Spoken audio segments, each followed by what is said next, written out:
Hello, everybody out there in YouTube. We are the middle-aged guys, and we bullshit. Well, actually, it's obvious we bullshit about a lot of things.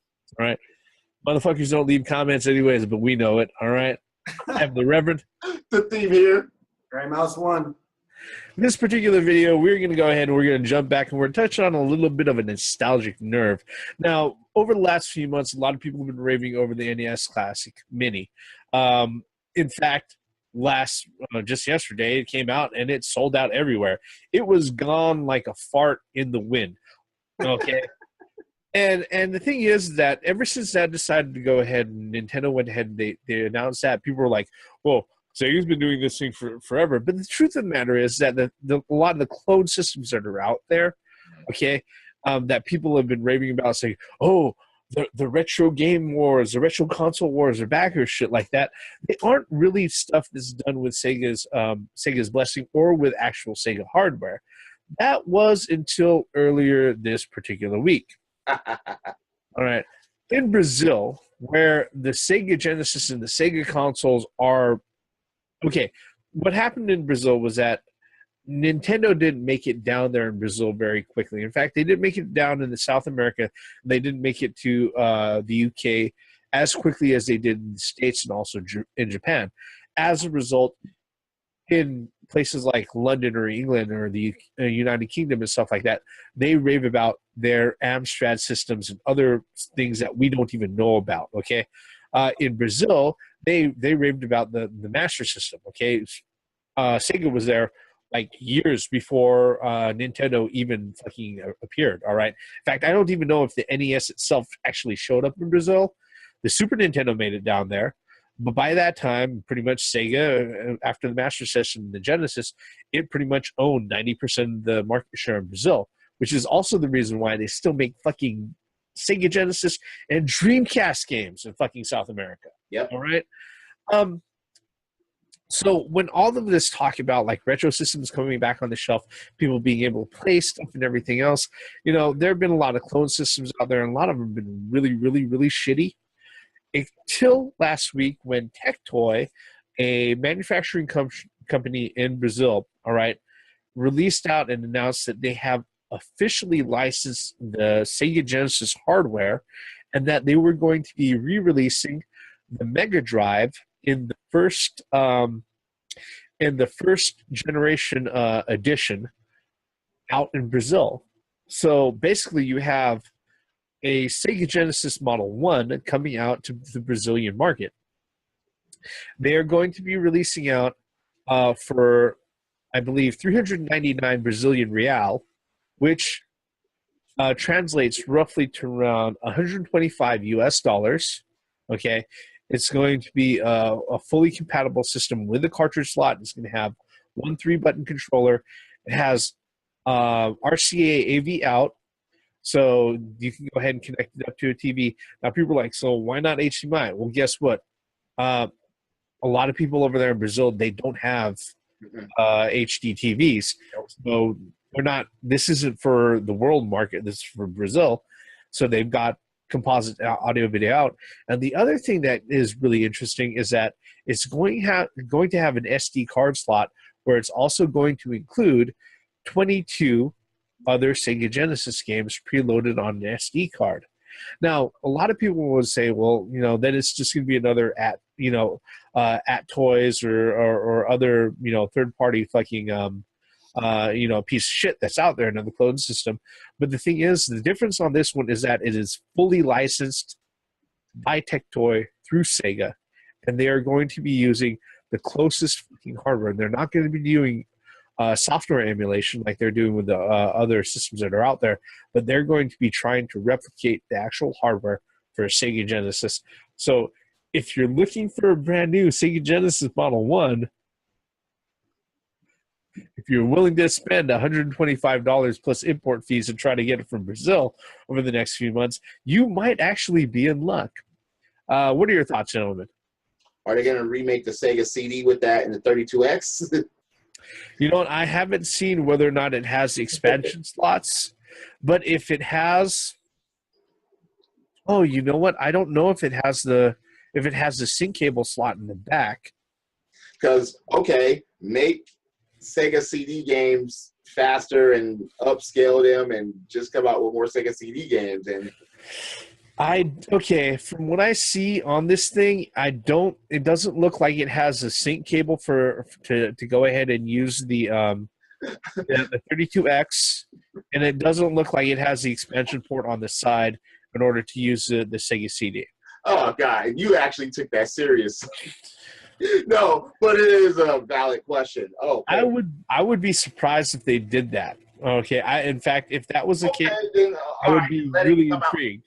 Then let it come out as its own entity this time, not to fucking attach to the fucking Sega Genesis itself. No, okay. Sega does what Nintendo. All right. If you don't already have a Genesis, if you're really willing to fork up that type of cash in order to do so, it has an SD fucking card slot. You know, have more games. All right, fine. As far as I'm concerned with it, though, yes, South America, they've been Sega all the way. And hell, as a gamer, I'm totally happy for that. I'm totally happy for them. Bring that shit out again and just keep going forward with games. That's the nostalgia feel. I mean, come on, let's face it. There's certain games back then that we still don't mind playing to this day. Yep. What about you, Grey Mouse? What are your thoughts on this? I kind of echo the one the team says, good on them. And the fact that it has an SD card slot, that's amazing to me. Because that just opens up, that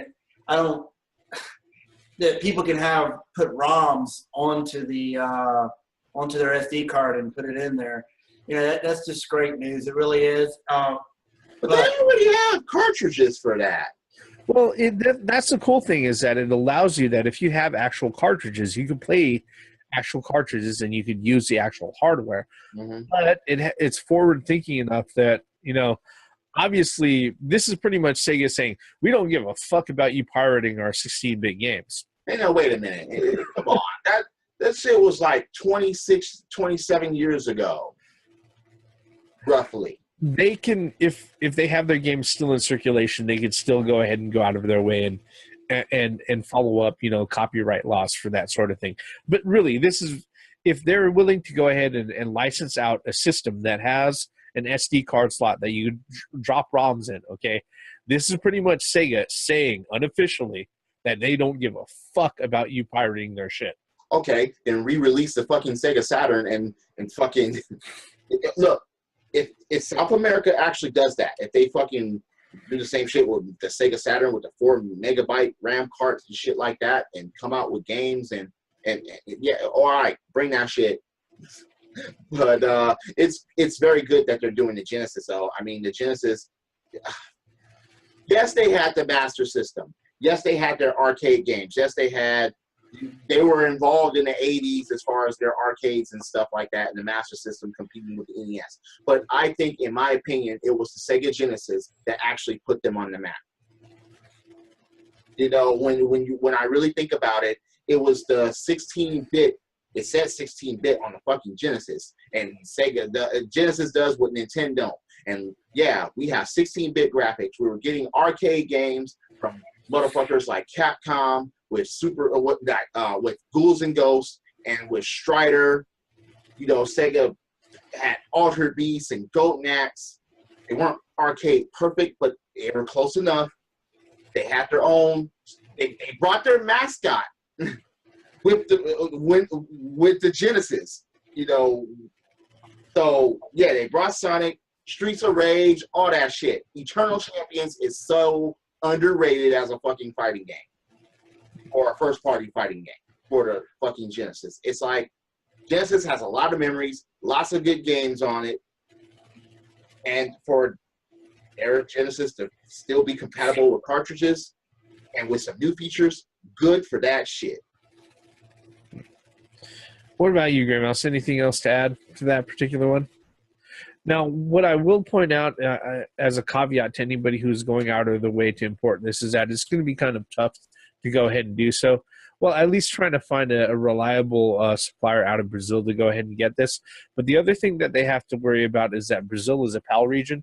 I was just about to say, yeah, that's Yeah. a PAL region. Yeah, it uses PAL S, so you're going to have to consider that. Now that wouldn't be so much of an issue if it had an HDMI out, but since it's running composite, that can create issues for anybody who wants to sit there and run that on a current TV right now. If it doesn't support a PAL signal, then you might be shit out of luck. You're right. Or you might have to go out of your way to spend like an initial $300 to $400 For an adapter or TV. Yeah, on a signal converter to go ahead and play that. You'd be better off buying a fucking regular Genesis from the States than that. Yeah. I mean, not that I'm going to stop anybody from doing that. God forbid I tell anybody how to sit there and spend their own money. But that's one caveat that people have to sit there and. Yeah. So if you're going to try to, you heard this from this channel or from somewhere else, and you're actually going to look into this, please do your research first before you pull the trigger. Because, of course, we would not want any gamer to buy some shit that they can't fucking use, that they intended to use it. That's just a slap in the fucking face. Yeah. So please do the research. Maybe we'll research on it and we'll report back. But I would hate for any gamer to suffer that fate. Yep.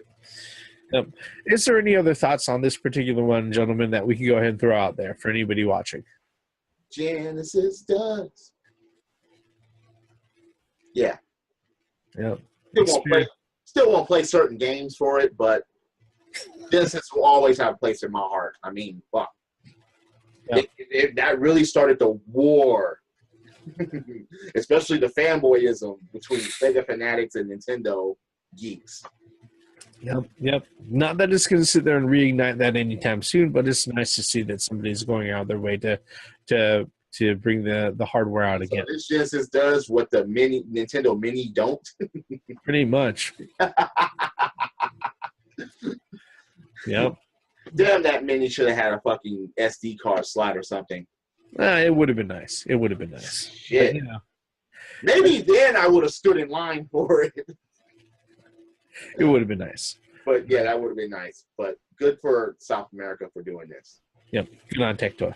All right, and with that, we're going to go ahead and we'll wrap this particular short video up, folks. If there's anything we think we missed or any thoughts on Tectoy putting this out to the world again, brand new fucking Sega Genesis hardware. Really, it's 2016.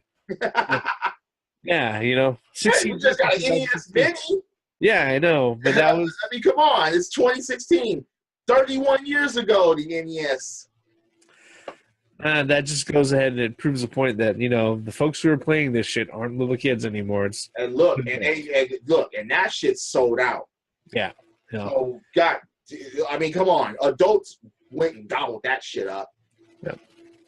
No, and if there's anything that we've left out or any comments you want to make, feel free to go ahead and leave them below. If you're so kind, like I always say, hit that like button, hit subscribe.